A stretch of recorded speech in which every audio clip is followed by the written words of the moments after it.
Commissioner, last summer we had many weighty conversations.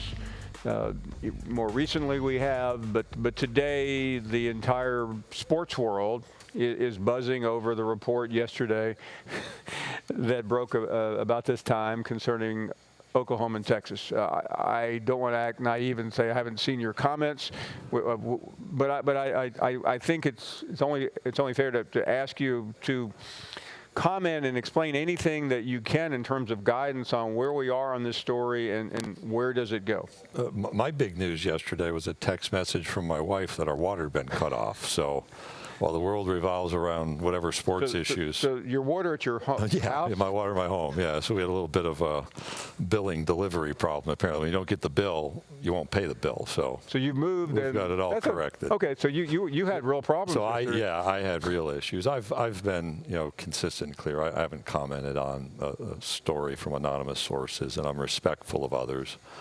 And certainly will be. And that's just reality. I know people want all kinds of information and people speculate, but it's obviously a time of transformation in college athletics. Speaking big picture, leaving a newspaper story aside, transformational time is an understatement. And as we walk through legislative issues, name, image, and likeness, still COVID, there's enough keeping my attention focused on those issues, I can assure you. This is such a humongous story, and there's a lot of statements being issued and uttered. Is there a roadmap to when there may be some clarity or comment from your office? Not really, no. I think I've been consistent for 24 hours and probably be consistent for a while. As they say in the courtroom, asked and answered. Yeah. Awkward pause, right? I learned a long time ago. You remember John Solomon when he was with the AL.com. Right. He was the king of the awkward pauses, so silence is fine. No. And it's understandable, and I know a lot of people out there are rooting for me to ask the same question 4,000 different ways, but I know you very well, and the answer is going to remain the same. So we'll move on.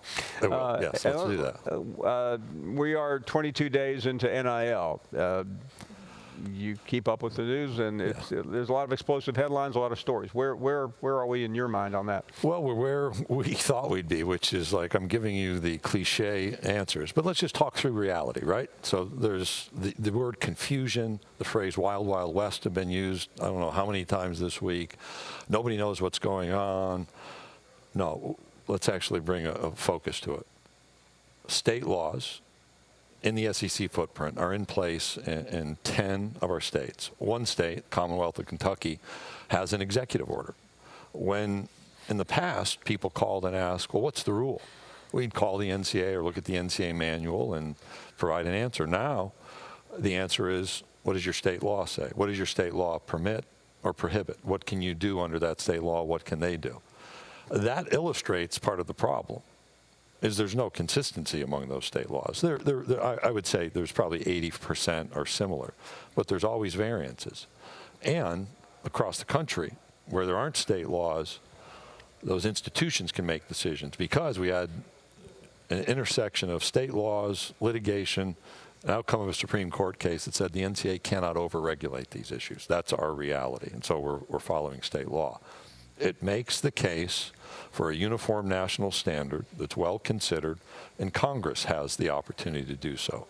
Congress has the ability to spend, in fact, the responsibility for millions, billions, trillions of dollars right now, so a lot going on there. I'm fully respectful of that, but the unique nature of college sports, I think, demands some attention so that a high school recruit doesn't have to think about 10 different state laws or 11 different state laws, can understand that there's a uniform national standard for their college activity, particularly around name, image, and likeness.